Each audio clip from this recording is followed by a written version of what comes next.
हम सारे ही पेरेंट्स अपना 100% देने की कोशिश करते हैं हमारे बच्चों के लिए और हमें लगता है कि हमने कोई सर्टेन सैक्रिफाइसेस किए या चीज़ें ऊपर नीचे मैनेज करी तो हम अपने बच्चे के लिए अच्छा कर रहे हैं। लेकिन हम इस सब में ये भूल जाते हैं कि आफ्टर ऑल हम भी तो ह्यूमन बीइंग्स हैं। तो चाहे हमारी पेरेंटिंग अच्छी हो, लेकिन उसके बावजूद भी हमारी पेरेंटिंग में कुछ बेसिक लूप होल्स रह जाते हैं। तो this video is not for the usual parenting tips. यहाँ पे हम बात करेंगे कुछ होलिस्टिक और स्पिरिचुअल रीजंस की, जिसके तहत हम ये लूप होल्स को अपनी पेरेंटिंग में छोड़ देते हैं। So let's start this.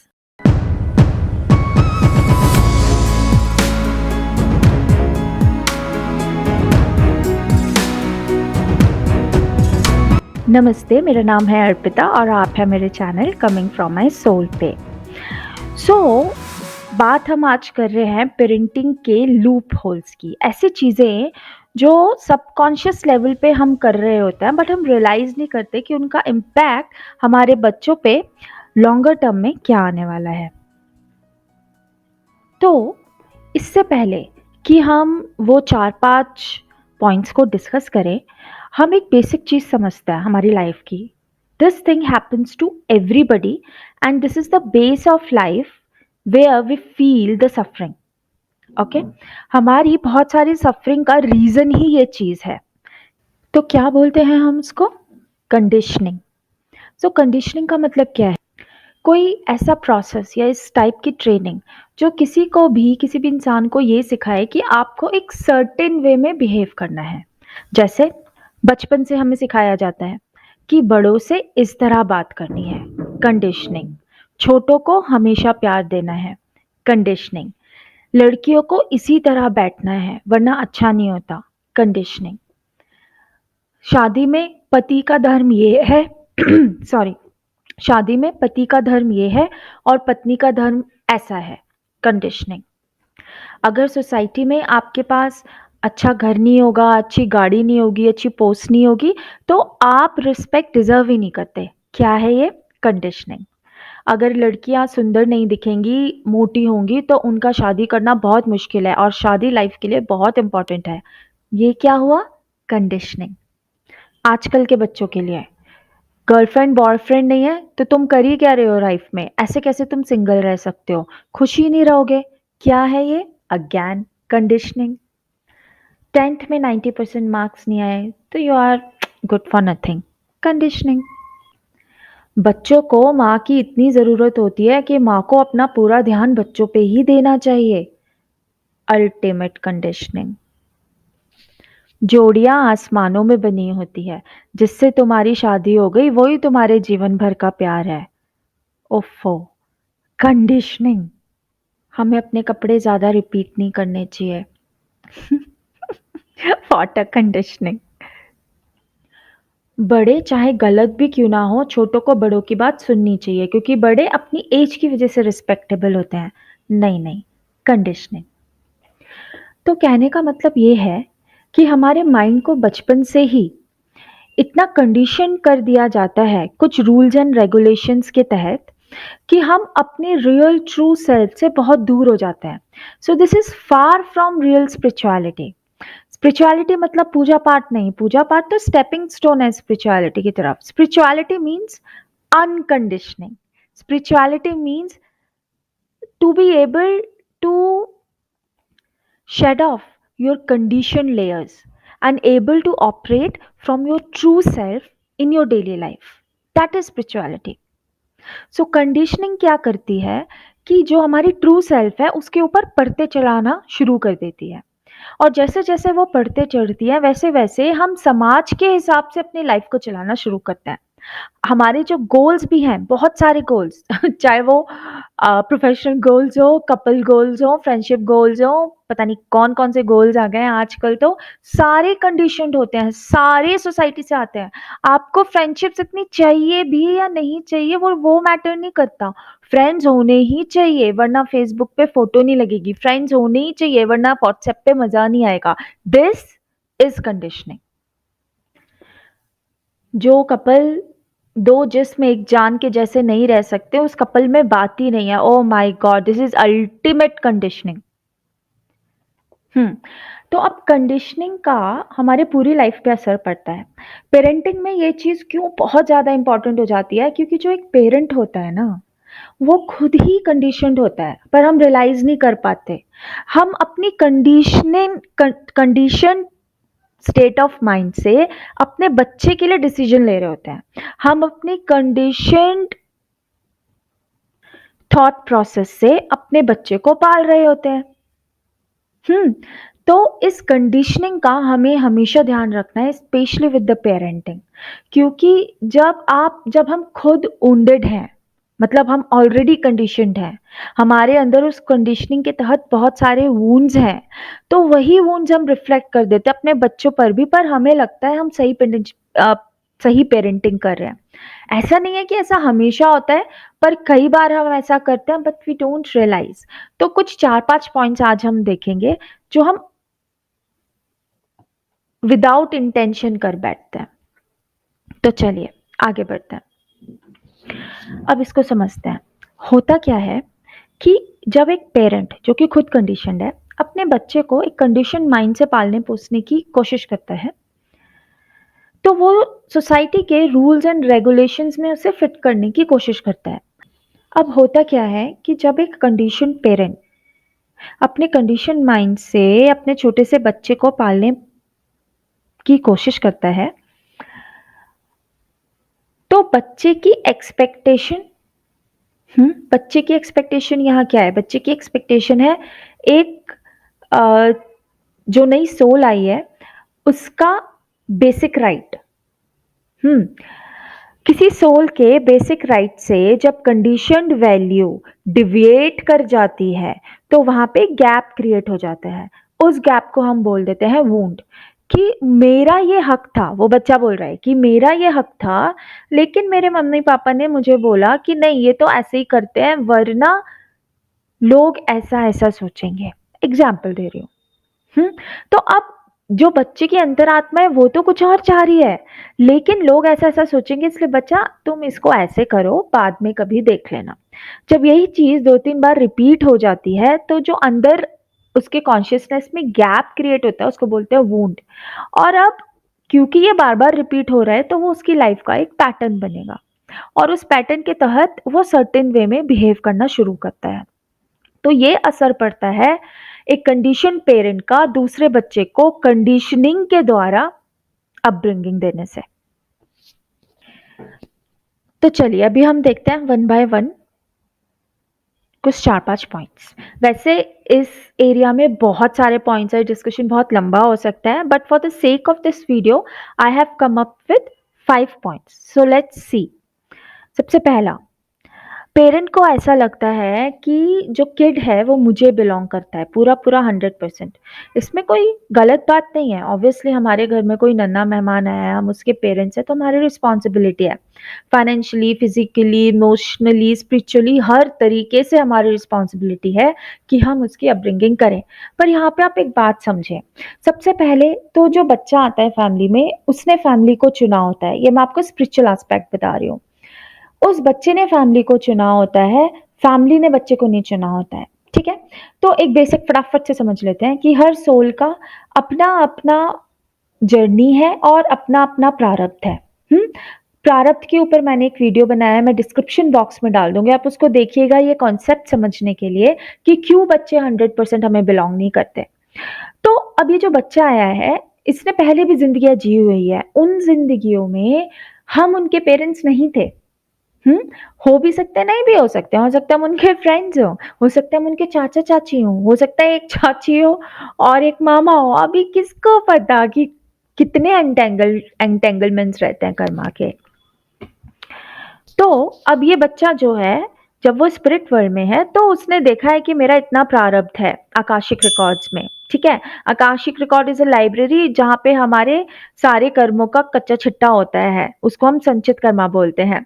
तो उस कच्चे छिट्टे में से मान लो मैंने 3 कर्मास निकाल लिए कि मुझे ये 3 कर्मा अपने पूरे करने हैं, उसको हमने प्रारब्ध बोला। अब उन 3 कर्मास को लेके अपनी लाइफ प्लान करके उन सारी सोल्स के साथ जो हमें मिली है उस ज़िंदगी में, हम आ जाते हैं धरती पर।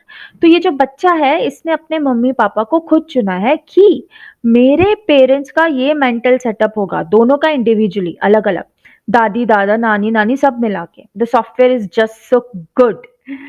तो वो सोचेगा ठीक है, मेरी मम्मी का ऐसा माइंडसेट है और पापा का ऐसा माइंडसेट है, तो इसकी वजह से उनका फाइनेंशियल स्टेटस, उनका सोशल स्टेटस, सारी चीज़ों को ले लें, मुझे लाइफ में ऐसे-ऐसे सर्कमस्टेंसेस मिलेंगे and then I will get a chance to pay back my karma. ठीक है? तो ये बेसिक रहता है, जब भी कोई बच्चा आता है या जब हम आए होंगे अपने मम्मी-पापा की फैमिली में। ओके, अब बच्चा नीचे आ गया तो वो ये बात भूल गया, यही पूरा गेम है हमारे स्पिरिचुअलिटी का, कर्मास के पीछे। तो इसी तरीके से पेरेंट्स भी भूले हुए हैं। अब पेरेंट्स के घर में जब बच्चा आ जाता है तो पेरेंट्स का बेसिक नोशन ये रहता है कि हमें इसके लिए अब सब कुछ करना है, जितना हम कर सकें। हमें उससे अच्छा-बुरा, ब्रैकेट में बोल देती हूँ कंडीशन्ड, हमें इसे अच्छा-बुरा, सही-गलत, कम-ज़्यादा, ऊँचा-नीचा सब कुछ बताना है, सब कुछ सिखाना है। ठीक है? इस वक़्त एक सही थॉट प्रोसेस सिर्फ़ ये होता है कि हम ऐसा सोचें कि ये बच्चा जो हमारी लाइफ में आया है, ये अपनी जर्नी पर है and we are here to support this child and our upbringing should be such that this person primarily evolves spiritually. मैं फिर से बोल देती हूँ, स्पिरिचुअलिटी का मतलब पूजा पाठ नहीं है। स्पिरिचुअल एवोल्यूशन मतलब अपने ट्रू सेल्फ में आना, खुद को समझ पाना कि मैं क्या हूँ, क्या जो सोसाइटी की बातें मुझे मंजूर भी हैं, नहीं है तो मेरा अल्टीमेट गोल क्या है, मुझे क्या करना चाहिए, मुझे अपना हर दिन कैसे देखना चाहिए। This is spirituality. उनके डिफिकल्ट टाइम में, उनके अच्छे टाइम में बहुत ज़्यादा क्रेडिट भी ले लेना कि हमने अपने बच्चों को ऐसे पाला है, हमें बड़ी खुशी होती है। मेरे हिसाब से हमें ऐसा फ़ील नहीं करना चाहिए। बिल्कुल सही बात है, हमने कोई लाइफ़ में कोई टास्क अच्छे से किया है, चाहे पेरेंटिंग ही सही, तो अच्छा लगता है कि चलो, हमारे बच्चे थोड़ा ठीक राह पे चल रहे हैं, तो इट्स गुड। पर ये सोच लेना कि सब मैंने ही किया है, ये बात ठीक नहीं है। क्योंकि सिर्फ़ इस फीलिंग से ही कि मेरा बच्चा है, इसको मैंने पाला-पोसा है, बहुत ही खराब एक्सपेक्टेशंस डेवलप होती हैं। जैसे पुराने ज़माने में पेरेंट्स को इतना अटैचमेंट हो जाता था अपने बच्चों से, आज भी है वैसे तो ऑनेस्टली स्पीकिंग, कि वो बच्चे करेंगे ही इसलिए कि उनके बुढ़ापे का वो सहारा बन पाएँ और यही रीज़न है कि लोग लड़कों के पीछे बहुत भागते हैं कि हमारे पास लड़का होना चाहिए। But this is really, really, really incorrect. It's injustice towards the soul that has just taken birth in your home. हमारा पर्सपेक्टिव ऐसा नहीं होना चाहिए कि हम अपने बच्चे को इसलिए पाल रहे हैं क्योंकि हमें रिटर्न में कुछ चाहिए। इसलिए मैंने यहाँ पे लिखा the kid does not belongs to us 100%। उसको आप अपनी जर्नी पे छोड़ दीजिए। अगर उसको लगता है मुझे मम्मी-पापा को साथ में रखना है, ठीक है रहिए। पर उसके ऊपर ये कंपल्शन नहीं है, उसकी ये ड्यूटी बिल्कुल भी नहीं है कि उसने अपने मम्मी-पापा ने उसको पाला है तो आगे चल के वो अब उसका ख़्याल रखेगा। ऐसा नहीं है।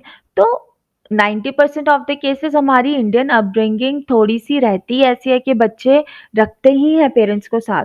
पर क्या ये हमारे खुद के स्पिरिचुअल एवोल्यूशन के लिए ठीक बात है कि हम अपने बच्चे के बारे में ऐसा सोचें कि हमने उसके लिए इतना किया और अब वो ये कर रहा है अपनी लाइफ में? No, this is incorrect.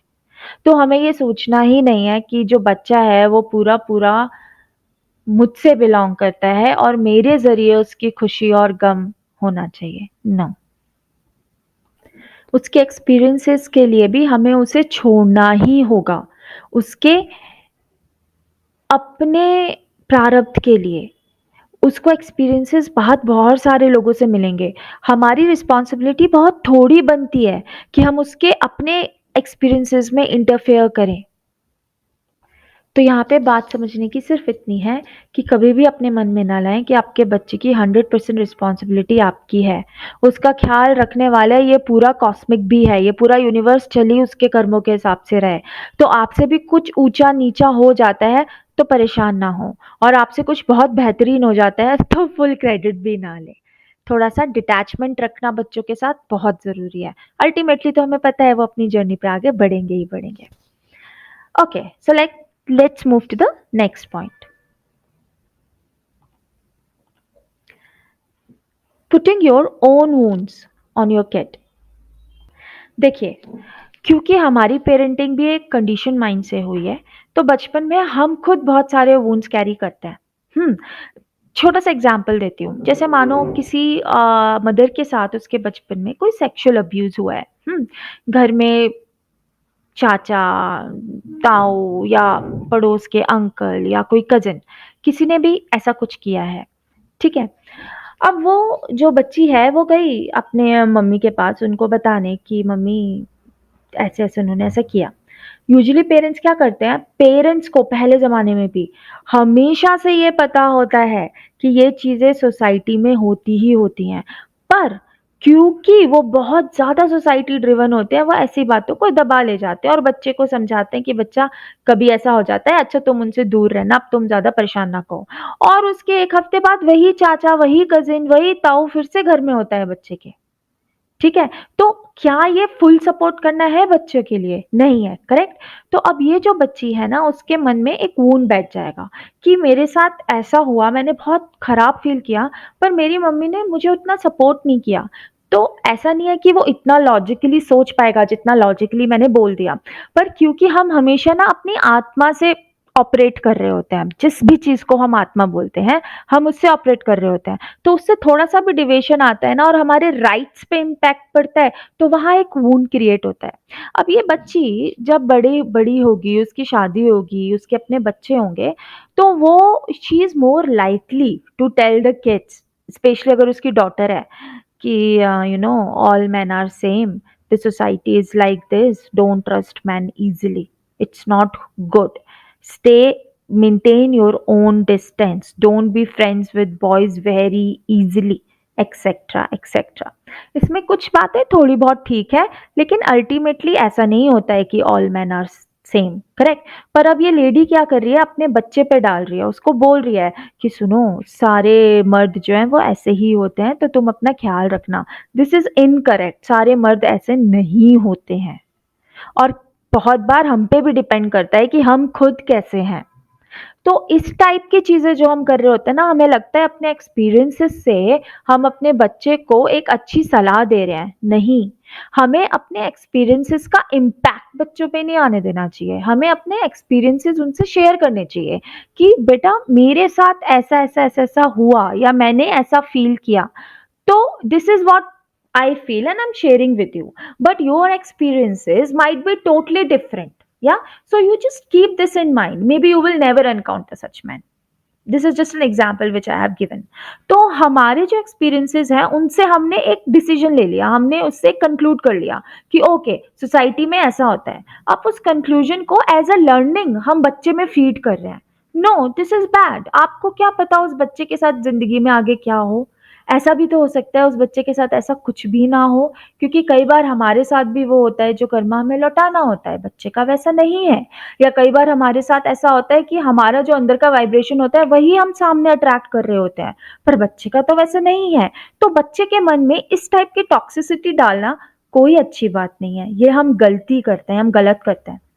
काफ़ी पेरेंट्स को मैंने देखा है, वो हमारी जनरेशन के, उनको लगता है कि शादी इज़ नॉट वर्थ इट। हुँ, आजकल की बहुत जनरेशन को ऐसा लगने लगा है it's not worth being married. Okay, it's a lot of work, we don't get time for ourselves, yeah, we are just stuck with this and that, कुछ मज़ा नहीं आ रहा है लाइफ में। वो ये भूल जाते हैं कि हमें शादी से प्रॉब्लम नहीं है, हमें एक्चुअली प्रॉब्लम इस बात से है कि जिस तरीके से हम शादी निभा रहे हैं वो तरीका हमें पसंद नहीं है। तो instead of changing your perspective towards the marriage, instead of trying to understand कि मैरिज का बेसिक पर्पस क्या था, हम मैरिज को खराब बोलना शुरू कर देते हैं। और फिर ये जो रिफ्लेक्शन आता है ना बच्चे पर कि घर में एक बच्चा है या 2 बच्चे हैं और पेरेंट्स हैं, दोनों ही शादी से नाखुश हैं, तो वो डायरेक्टली बच्चे को कुछ नहीं कह रहे हैं, लेकिन बच्चे को समहाउ समझ में आता है कि चल मम्मी हर तीसरे दिन रोज आती हैं, या मम्मी पापा का हर चौथे पांचवें दिन या मान लो हफ्ते में एक बार ही सही किसी ना किसी बात पे झगड़ा हो जाता है। तो उस बच्चे के मन में, वो बच्चा होगा 8 साल का, 10 साल का, 12 साल का, वो सोच के बैठा है कि मुझे शादी नहीं करनी। ठीक है? क्यों? क्योंकि हमने खुद तो समझा नहीं कि शादी में हमें एग्जैक्टली क्या करना था। लेकिन हम बच्चे के सामने लड़ के, झगड़ के और पता नहीं क्या-क्या ऐसे सेंटेंसेस बोल-बोल के जिनके बारे में हम सोचते भी नहीं कि भई घर में आस-पास बच्चा है, बच्चे के मन पे असर आ गया। अब आप ये देखो एक 10 साल का बच्चा, 11 साल का बच्चा जिसको ऐसा लग रहा है कि उसे शादी नहीं करनी चाहिए, उसके मन में ये बात आ कैसे गई? कहीं से तो कहीं इम्पैक्ट पड़ा है ना? ऐसे 10 साल का बच्चा तो नहीं बता पाएगा कि शादी में एग्ज़ैक्टली होता क्या है। इसके विपरीत एक ऐसा बच्चा जो एक सो कॉल्ड या जेन्युइनली खुश परिवार में रह रहा है, वो हमेशा ये मान के चलेगा वाओ! शादी कितनी अच्छी चीज़ है, मुझे तो शादी ज़रूर करनी है, I should have a partner in life, right? तो मैं ये नहीं कह रही कि ये भी सही है, ओके। उसके मम्मी-पापा का रिलेशनशिप अच्छा है, ब्यूटीफुल है, तो नहीं पता कि उसका कैसा रहेगा। सो आई एम नॉट सेइंग कि इन दोनों में से कोई भी बच्चा एक सही स्टेट में है। मेरे हिसाब से सही स्टेट हमेशा न्यूट्रल स्टेट है। सो एक अच्छा माहौल तुम्हें बच्चे में देना ही है। ऐसा तो है ही है कि अगर पेरेंट्स साथ में खुश है, तो बच्चा वो वाइब्स लेगा ही लेगा। ठीक उस बच्चे की तरह जिसने नेगेटिव वाइब्स लिए। क्योंकि आपको बच्चे को कहने की ज़रूरत नहीं है कि बेटा तू शादी नहीं करना, यार उसको दिख रहा है कि उसे नहीं करनी है शादी। ठीक है? अब दोनों ही बच्चों को धीरे-धीरे समझाने की ज़रूरत है कि these are our experiences, the impact of which is coming on you, a good or a bad, right? But there are different kind of people in the society, बच्चा, so you might have different experience. So be neutral towards it. अब ये बच्चों को ऐसे समझ में नहीं आएगा, वो न्यूट्रल सिर्फ तब हो पाएगा जब हम घर में एक न्यूट्रैलिटी ला पाएँगे। पर ये छोटी-छोटी बातों से ना कि बेटा मैंने बहुत देखा है लोग तो ऐसे ही होते हैं एंड ऑल दैट, ये सब बातें हमारे बच्चे पे एक वुंड डालती हैं और हमें इसका हमेशा ख्याल रखना चाहिए। तो जो हमारे अंदर का गैप है वो हमने बच्चे में एज़ अ लर्निंग भर दिया which is really not good, really, really not good. Okay, now let's talk about the next point, which is not letting them feel. ये हमारी जनरेशन के बहुत सारे लोगों के साथ हुआ होगा।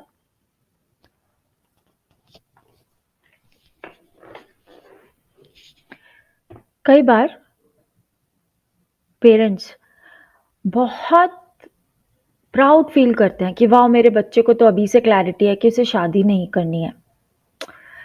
कैसे आपको ऐसा लगता है कि 10 से 12 साल के बच्चे को शादी के लिए ऐसी भावना उत्पन्न हो गई है तो वो क्लैरिटी है। वो क्लैरिटी नहीं है, वो उसका इम्पैक्ट है, उसके ऊपर इम्पैक्ट है आपके अपने ऊन का। और प्लीज़ हमें सोचना चाहिए कि हम लोग खुद मैरिड हैं, हमारे पास अच्छे-अच्छे घर हैं, हम अपने घर के कम्फ़र्ट में रह रहे हैं, हमारे पास एक लाइफ़ पार्टनर है, चाहे हम उससे लड़ते-मरते सही पर हम लोग एक-दूसरे के लिए खड़े हुए हैं। उस आलीशान घर के एक आलीशान सोफ़े पे बैठकर कम्फ़र्ट लेवल पे हम ये सोच रहे हैं कि हम बच्चों को सिखाएँगे कि शादी नहीं करनी चाहिए। नहीं, और अगर हमें जेन्युइनली लगता भी है कि getting married it's not worth it, तो प्लीज़ फिर हमें अपनी ज़िंदगी ऐसे जीनी शुरू करनी चाहिए कि बच्चे को लगे wow what a life! Now I can decide that I can live without a partner. Like that. हम शादी से सब कुछ ले रहे हैं, हर तरीके का सपोर्ट सिस्टम ले रहे हैं, हर तरीके का, और सोफे पे बैठ के ये बोल रहे हैं कि आई एम ग्लैड कि मेरे बच्चे को अभी से क्लैरिटी है। This is not done. आप बच्चे के साथ बहुत खराब कर रहे हैं।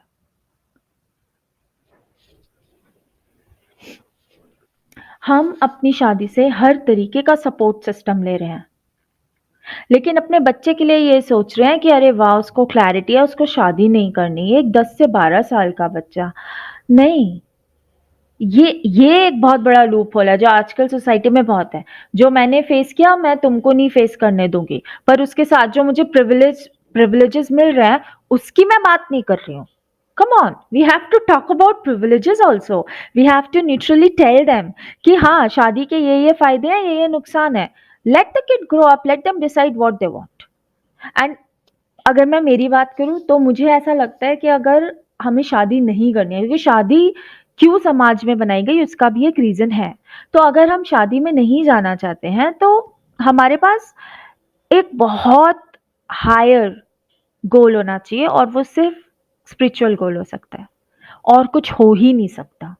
जो आपको अकेला ना महसूस होने दे, जो आपको आप में इतना कंप्लीट फ़ील कराए कि आप अपनी पूरी ज़िंदगी आराम से खींच ले जाएँ। अदरवाइज़ शादी करनी ही चाहिए।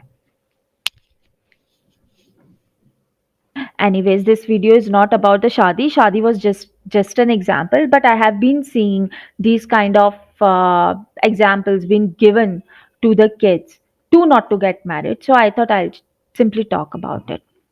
So अब हम जाते हैं अपने next point पे, which is not letting them feel. ये हर जनरेशन में होता है, राइट? तो जैसे हम एग्जाम्पल लेते हैं कि घर में सारे मेंबर्स हैं, मम्मी-पापा, दादा-दादी, कभी-कभी बीच में नाना-नानी आ गए, बुआ वगैरह सब लोग हैं।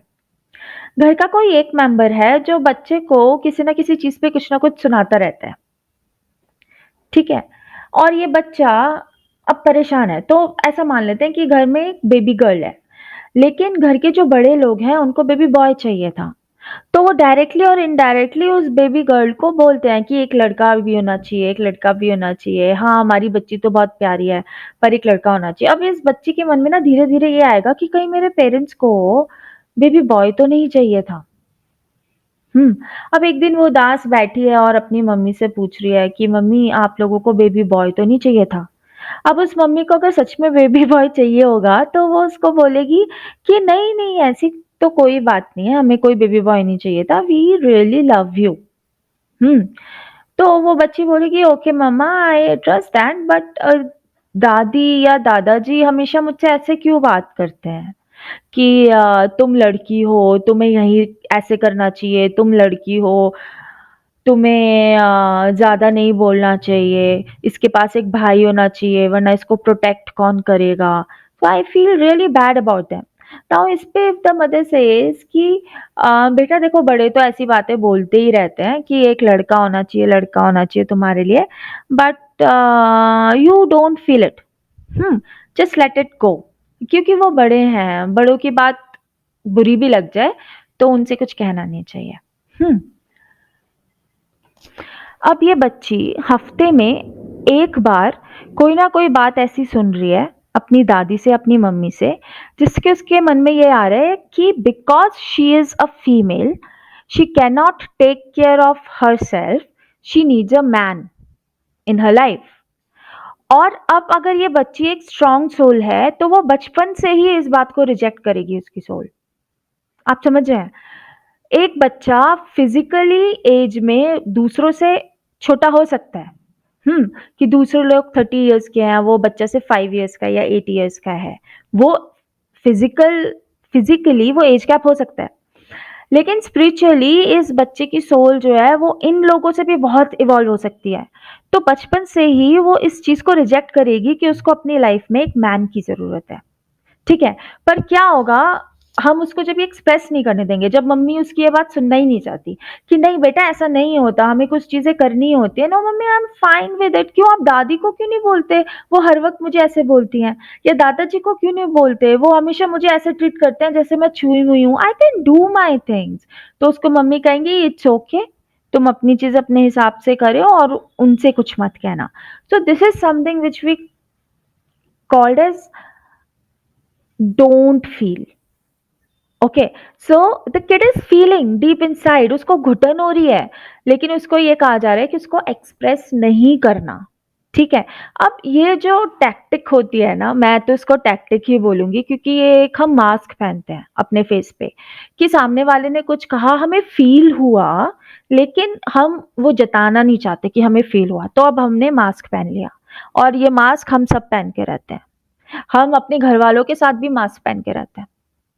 ठीक है, तो अब ये मास्क उसने पहन लिया, इस मास्क को पहनते-पहनते उसको और 4-5 साल गुज़र गए कि क्या घर में तो यही माहौल होता है। अब बाहर उसके फ्रेंड्स बन गए, अब उसको लड़कों के साथ रहना ज़्यादा पसंद है क्योंकि वो बेटर फ़ील करती है।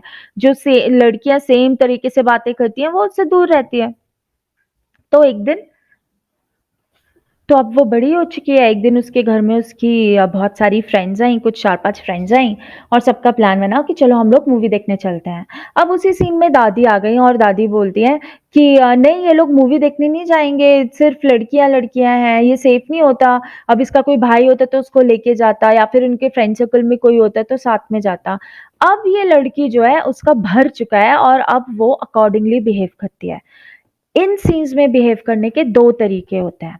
एक होता है एक्टिंग आउट और एक होता है एक्टिंग इन। जब हम बच्चे को फ़ील ही नहीं करने देते, उसको एक्सप्रेस करना अलाउ ही नहीं करते, तो वो 2 पर्सनैलिटीज़ में कन्वर्ट होता है। पहला तो एक्टिंग आउट हो जाएगा कि अब वो बर्स्ट होगा कि नहीं चाहिए हमें लड़का, दादी आप क्या है, आप हमेशा इस तरीके से बात करती हो, अपने फ्रेंड्स को लेके चले जाएगी। अब क्या होगा कि पीछे उसके बारे में बात होंगी, यार बड़ी बदतमीज़ है ये तो, उसकी फ्रेंड्स भी यही बात करेंगी। क्या इसको तो मैनर्स ही नहीं है, अपनी दादी से उसने इस तरीके से बात की, वगैरह वगैरह। अब उसने पिछले 5-6 सालों में कितना अपने अंदर भर लिया है वो नहीं देख पाएंगे। किस कंडीशनिंग के चलते? कि घर के जो बड़े हैं वो कुछ भी कहें हमें बस सुनना है। अब ये बात घर के अडल्ट समझ सकते हैं, पर बच्चे के लिए ये बहुत हैवी होता है, तो बच्चे नहीं ले पाते और इसलिए वो एक्टिंग आउट पर्सनालिटी में चेंज हो जाते हैं। तो जब भी कोई भी ऐसी अथॉरिटेटिव चीज़ होगी उनके सामने, चाहे उनके बॉस से रिलेटेड हो, चाहे उनके स्पाउस से रिलेटेड हो, या फिर स्कूल में कोई भी लीडर हो, कोई भी, जो उनकी जेन्युइन बात को नहीं समझेगा और उनके ऊपर फोर्स करने की कोशिश करेगा, तो वो कभी भी बड़े होके भी टैक्टफुली काम नहीं कर पाएँगे। वो हमेशा एक्टिंग आउट करेंगे, मोस्टली। अब कुछ बच्चे क्या होंगे, वो इन्हीं सर्कमस्टेंसेस की तरफ एक्टिंग इन हो जाएँगे। यानी कि किसी ने कुछ भी कहा कि ऐसा, ऐसा, ऐसा, तो उनको ये लगेगा कि हाँ, मुझ में ही प्रॉब्लम है शायद, मतलब वो अंदर घुस जाएँगे। बहुत क्रिटिकल हो जाएँगे अपने लिए कि हाँ, मुझ में ही प्रॉब्लम है शायद, मुझे समझना चाहिए, we actually need some boys in our friend circle. वो इसी तरीके से सोचेगा कि जो सामने वाला है वो सही बोल रहा है, तो अब उसका माइंड ऐसे चलना शुरू होगा, हाँ, मैं हमेशा ना कुछ भी काम ठीक से नहीं करती, मुझे खुद सोचना चाहिए था। अब ये बच्ची बेचारी अपने बॉस के साथ, अपने स्पाउस के साथ, अपने फ्रेंड्स के साथ, हर जगह कोई भी उसके अकॉर्डिंगली चीज़ नहीं होगी ना, तो उसको लगेगा there is something which is lacking in her. वो ये नहीं समझ पाएगी that she is right and she should stand up for herself, नहीं, अब वो सेल्फ क्रिटिकल हो जाएगी, तो वो एक्टिंग इन हो जाएगी। अगर उसके बॉस का दिया हुआ काम उसने 80% बहुत सही किया, 20% के लिए बॉस ने बोल दिया कि यहाँ-यहाँ चेंजेस कर दो, तो वो कभी इस चीज़ को नहीं समझ पाएगी कि उसने 80% खूबसूरत काम किया है। उसका पूरा फ़ोकस वहाँ जाएगा कि मैं क्या हमेशा कुछ ना कुछ कर देती हूँ, पता नहीं मैं कब सुधरूँगी, और वो 20% पे फ़ोकस करेगी। तो ये 2 टाइप की पर्सनैलिटीज़ बन जाती है when we don't let the kid feel. तो प्रेज़ेंट टाइम में हमें कैसे डील करना चाहिए कि बच्चा चाहे सही हो, बच्चा चाहे गलत हो, हमें उसको पहले बोलने देना है। अगर उसको रोना है तो हमें उसको रोने देना है। तुम बोलो तुम्हारे मन में क्या है? अच्छा ऐसा हुआ, वैसा हुआ, उसने ऐसा कहा, उसने वैसा कहा। Late the kid speak for half an hour, it's okay. उसको पूरा-पूरा बोलने दो, उसको लेट द किड स्पीक, जिस तरीके से वो बात कर रहा है, जो गलती उससे हो गई, बाहर से वो जो भी फ़ील कर रहा है कि घर का कोई फैमिली मेंबर उसको उतनी इम्पोर्टेंस नहीं देता, उसको रिस्पेक्ट नहीं करता या कुछ भी ऐसा, तो हमें उसको सुनना ही है, पहले सुनना ही है। We have to listen to the kid. अब अगर ये लग भी रहा है कि वो गलती बच्चे की है, तो हम वो बाद में भी बता सकते हैं। लेकिन बच्चे ने कुछ कहा, पापा इसने ऐसे कह दिया, हाँ, ये तो होता रहता है, इट्स ओके, ज़्यादा मत सोचो। नहीं, पहले सुन लो, चाहे बाद में सेम बात बोल दो, but listen to the kid very, very properly. ये बहुत सारे लोगों के साथ होता है। Now, moving to the next point, reacting on their first mistake. कई पेरेंट्स अपने बच्चे की 4 साल का, 5 साल का, 6 साल का, उसके लिए बात ही ऐसा करते हैं कि ये तो है ही ऐसा, इसको हमेशा ऐसे ही करना होता है। या फिर उसने कोई गलती कर दी तो उसकी पहली गलती पे ही उसका कैरेक्टर बन जाता है कि ये कभी सोच के ही काम ही नहीं करता, इसको ये पता ही नहीं है कि इस चीज़ को इस तरीके से करना चाहिए। How the kid would know? जैसे मैंने अभी पास्ट लाइफ रिग्रेशन सीखा। अब मैं आपसे बोलूँ कि आप मेरे घर में आएँ और मेरा एक पास्ट लाइफ रिग्रेशन कर दें, तो आप क्या बोलेंगे? आप बोलेंगे ना कि ये तो हमें आता ही नहीं, हम कैसे करेंगे? लेकिन नहीं, मैं तो आपको डाँट रही हूँ, मैं आपको 2 लोगों के सामने डाँट रही हूँ कि तुमने ये कैसे कर दिया? तुमको पता नहीं है कि इस चीज़ को इस तरीके से करते हैं। तो you would feel this is so unfair, same is the case with the kid. जो चीज़ आपके लिए ऑब्वियस है, उसके लिए बिल्कुल भी ऑब्वियस नहीं है। एक चम्मच उठा के उसको सिंक में रखना है, उसको फर्स्ट टाइम वो बात नहीं पता है। तो अगर उसने झूठी चम्मच स्टोव पे रख दी, तो आप उसको डाँट नहीं सकते, तुमने ये चम्मच यहाँ क्यों रखी? देख तो नहीं हो सारे लोग सिंक में ले जाके रखते हैं। ऐसे नहीं बोलना है। First mistake is a first mistake. बच्चे को कभी नहीं पता होता है, लेकिन बहुत सारे पेरेंट्स फर्स्ट मिस्टेक को फॉरगिव कर ही नहीं पाते, फर्स्ट मिस्टेक को लाइटली ले ही नहीं पाते। उनके लिए उनका बच्चा मान के चल रहे हैं पेरेंट्स के बच्चे में परफेक्शन होना चाहिए, टॉक्सिकली मान के चल रहे हैं बहुत सारे पेरेंट्स, वो उनको एक मार्जिन दे ही नहीं रहे हैं। जैसे एग्जाम्पल लेते हैं, एक छोटा सा बच्चा है, उसके पास बहुत सारे प्लास्टिक के टॉयज हैं, ठीक है, तो वो उन टॉयज के साथ खेलता है, उनको गिराता है, उनको छूता है, उनको कहीं भी रख देता है, ही इज यूज टू।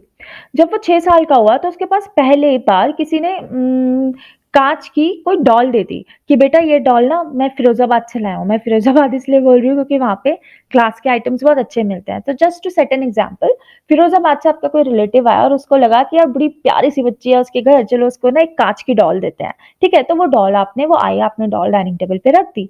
अब भाई चाय वाय चल रही है, बातें बातें चल रही हैं, बच्चे को बोला ये देखो आपके लिए गिफ्ट लाया है, और सबका दिमाग बच्चे पे नहीं है, अपनी चीजों पे है, तो बच्चे ने वो डॉल उठाई और वो डॉल के साथ खेलने लगा।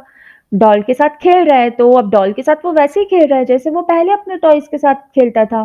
उसकी ड्रेस चेंज करता था और उसको इधर उधर फेंकता था। तो उसने क्या किया कि इस डॉल को भी बेड से नीचे फेंक दिया, उसको नहीं पता कि वो टूट जाएगी क्योंकि वो तो छोटा सा बच्चा है, उसको नहीं पता प्लास्टिक नहीं टूटती पर कांच टूट जाएगा, वो नहीं जानता अभी। तो उससे डॉल नीचे गिर गई तो डॉल टूट गई। अब मम्मी आई और क्योंकि गेस्ट वहीं थे, गेस्ट ने अभी गिफ्ट दिया था, तो मम्मी को एम्बैरेसमेंट फील हुआ, तो उन्होंने बच्चे को डांट दिया सबके सामने कि तुमको पता नहीं है क्या कि कांच की डॉल थी, वो टूट सकती थी, तुम ठीक से क्यों नहीं खेल रहे थे। और बच्चा वहीं रोना शुरू हो गया। अब छोटे से बच्चे से आप ना तो ये एक्सपेक्ट कर सकते हैं कि उसको फर्स्ट टाइम सब कुछ पता होगा, ना आप ये एक्सपेक्ट कर सकते हैं कि आप उसको डांट रहे हैं क्योंकि जिसने गिफ्ट दिया था वो वही है अभी घर में नहीं। दोनों में से कुछ भी वैलिड नहीं है उसके लिए। आपको उस वक्त सिर्फ और सिर्फ बच्चे के कॉन्शियसनेस का ख्याल रखना है। उसको नहीं पता था, नहीं पता था, टूट गई, खत्म बात, लेकिन नहीं, हमें बच्चे को ब्लेम करना ही करना है। बहुत सारे पेरेंट्स फर्स्ट मिस्टेक पे ही ब्लेम करते हैं। छोटी छोटी बातों पे ना हम अपने बच्चों का कॉन्फिडेंस लो कर देता है। जैसे बच्चा फर्स्ट टाइम स्कूल गया तो उसकी मम्मी बोल रही है क्लास में तो गया नहीं, उसके सामने क्लास में तो गया नहीं और सीधे सीधे स्पोर्ट्स रूम में चला गया। भाई सीधे तुम स्पोर्ट्स रूम में जाओगे क्या? भाई स्कूल में तो पहले क्लास में जाते हैं। How would the kid know? कैसे पता बच्चे को कि इसको स्कूल जाके सबसे पहले क्लास में रिपोर्ट करना है? उसको तो दिखा स्पोर्ट्स रूम में उसकी प्यारी प्यारी चीजें हैं वहां पे खेलने वाली, तो वो वहां चला गया। बच्चा है, ऐसे ही करेगा। Why are you blaming the kid? क्यों आप उसको शो कर रहे हैं कि वो फूल है सबके सामने, जब घर में और भी बहुत सारे लोग हैं। हम अपने बच्चे का सारा कॉन्फिडेंस यहाँ पे खराब कर रहे हैं। हमारा लास्ट पॉइंट है इस वीडियो का, not discussing about sex and romantic relationships. This comes a little letter in the kid, a little phase of the kid may be. आजकल तो वैसे 9-10 साल पे ही शुरू हो गया है, बच्चों को एक्चुअली काफी कुछ पता है। लेकिन वो एक बात है कि बच्चे को किसी और से कहीं पता चल गया, उसके बारे में हम बात नहीं करेंगे। हम बात करेंगे कि छोटी-छोटी चीज़ों की, कि जैसे आप अगर कभी गूगल करेंगे तो आपको मिलेगा कि बच्चे 5 साल की उम्र से ही अपने बॉडी पार्ट्स को एक्सप्लोर करना शुरू करते हैं। और बहुत सारे बच्चों में ये इंक्विजिटिवनेस नेचुरली होती है, बहुत सारे बच्चों में, और according to doctors this is very normal. हम्म।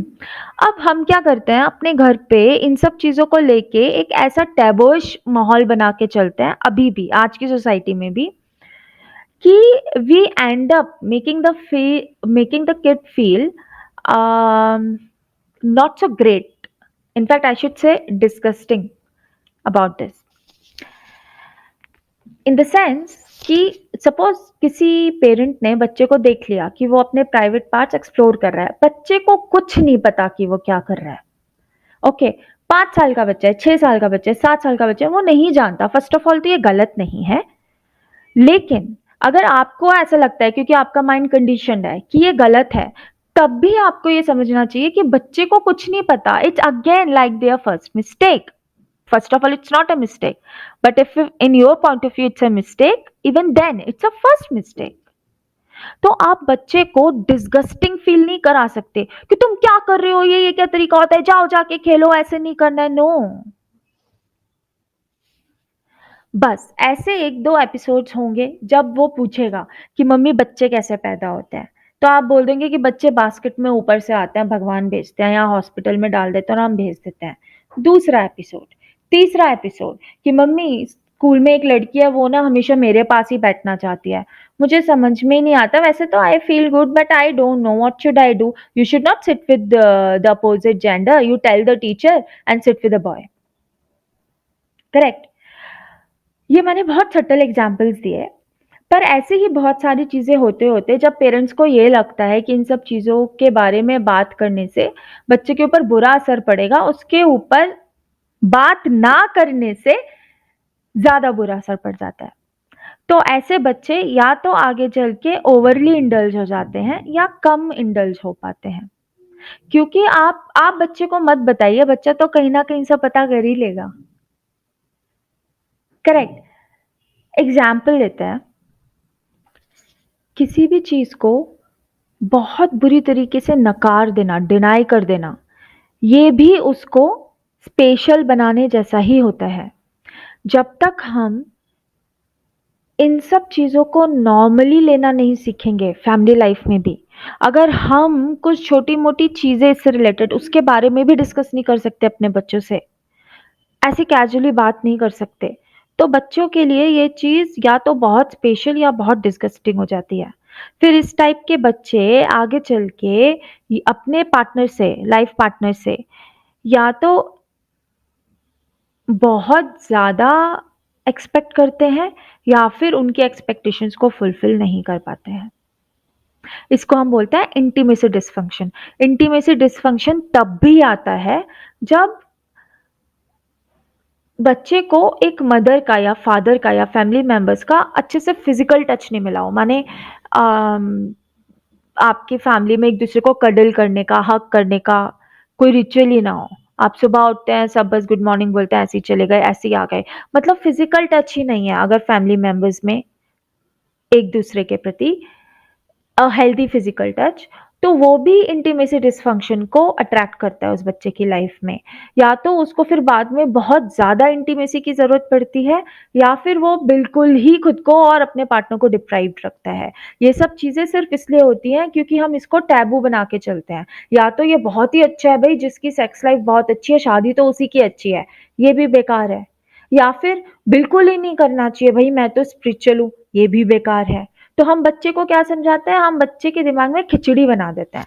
जैसे बचपन में तो हमने उनको बोल दिया कि इन सब चीज़ों के बारे में बात नहीं करते, इधर ध्यान मत दो, सिर्फ़ पढ़ाई पे ध्यान दो, वगैरह-वगैरह, ठीक है? अब उस बच्चे की शादी हो गई, शादी होने के 6 महीने में उसे बोल रहा है मुझे बेबी दो, मुझे बेबी दो।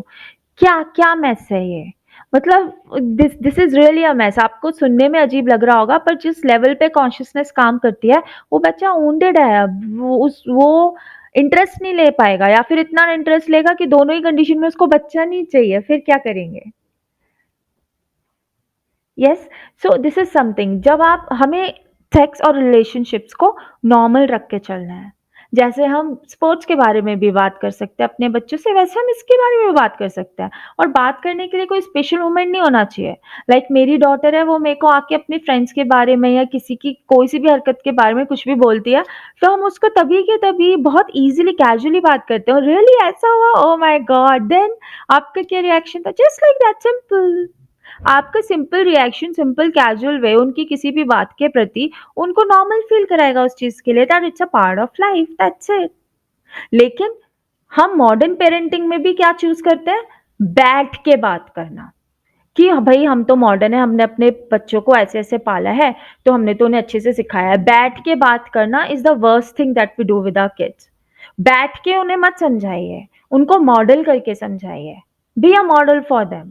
कैजुअली समझाइए, बातों बातों में। अगर आप एक कॉन्शियस पेरेंट है तो किसी भी स्थिति में आपको नजर आ जाएगा कि कैसी बातों बातों से ये चीज उसके दिमाग में डाल दो। बैठ के कभी नहीं समझाना चाहिए। Okay, anyways, so this was our last point and thank you so much for listening to me. Video थोड़ा सा बड़ा हो गया पर मुझे लगा कि 3-4 मैं ऐसे पॉइंट्स शेयर करूं जो सीरियसली हमारे सबकॉन्शियस लेवल पे एक लूप होल क्रिएट करते हैं पेरेंटिंग में। बाकी टिप्स के नाम पे तो बहुत सारी चीजें हैं। Nobody is perfect, nobody can be a perfect parent, no one. तो वो तो हमें सबसे पहले अपने दिमाग से निकाल देना चाहिए। पेरेंटिंग से रिलेटेड या फिर किसी भी हीलिंग प्रैक्टिस से रिलेटेड अगर आपको मुझसे बात करनी हो, तो मेरा नंबर डिस्क्रिप्शन बॉक्स में है, just contact me. Thank you.